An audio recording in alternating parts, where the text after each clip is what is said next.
Hi, I'm Amanda-Corrine. Thanks for clicking on this video. It's my hope that this video will help you get to know me a little bit better and what it's like to interact with me beyond what you can get from just reading text. I also know that not everybody loves to read as much as I do, so hopefully this will be useful to you as well. I'm an interdisciplinary industrial organizational psychologist, which is a very long way of saying that I pull from different disciplines that I've studied in different fields, and I take perspectives from there and I inform my work in IO psychology around that. IO psychology itself is taking psychological principles and applying them to the human side of work, from process to structure to the people themselves. I do have another video that goes way more into detail about what exactly IO psychology is and how it helps, and you can check it out somewhere when I figure out when to link it. First, when I was younger, I loved psychology. My undergraduate was in psychology, but I also loved business and art. And those might feel like three very different subjects, but I always wanted to find a way to pull them together. Second, in my youth, I worked in a lot of different places, in a lot of different environments, and I got to experience some really amazing bosses who really defined for me how I wanted to be as a leader and interact with others. But I also dealt with a lot of really horrible bosses in work environments, like those ones that keep you up at night.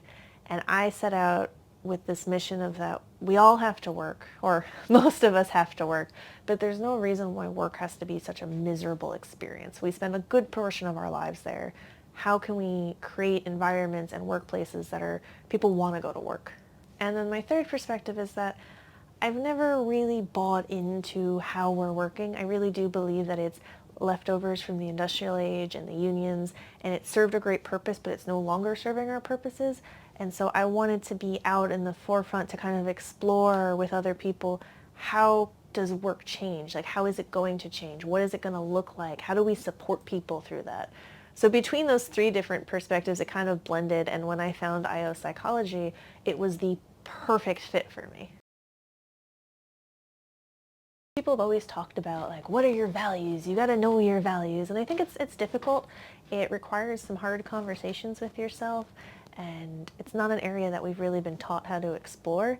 So I'm more than happy to share with you where I am right now. In my current point as this video, I really have 4 values that drive me forward that are important, that I bring to everything I do. And the first one is authenticity, and being authentic in what I do and how I present myself and my work. The second is the concept of freedom, which includes stuff from boundary setting to having a little bit of autonomy in the way that you work. The third one is compassion. I am a big believer in compassion, empathy, and understanding the real humanistic aspects at play. And the fourth one is this sense of quality. It has its own ambiguous kind of definition. So it doesn't mean that everything's perfect when it goes out the door and lots of things are in states of beta that keep getting tested and improved, but it's coming with the intent that whatever I present out to the world, whatever I work on, whoever I'm working with, I want to do it in a way where they have a good experience and that they derive value from it, and that I'm not running slipshod across things. I hope this video helped you get to know me a little bit better. I would love the opportunity to get to know you, and I would encourage you to reach out to me and set up a time to chat a little bit. And until next time.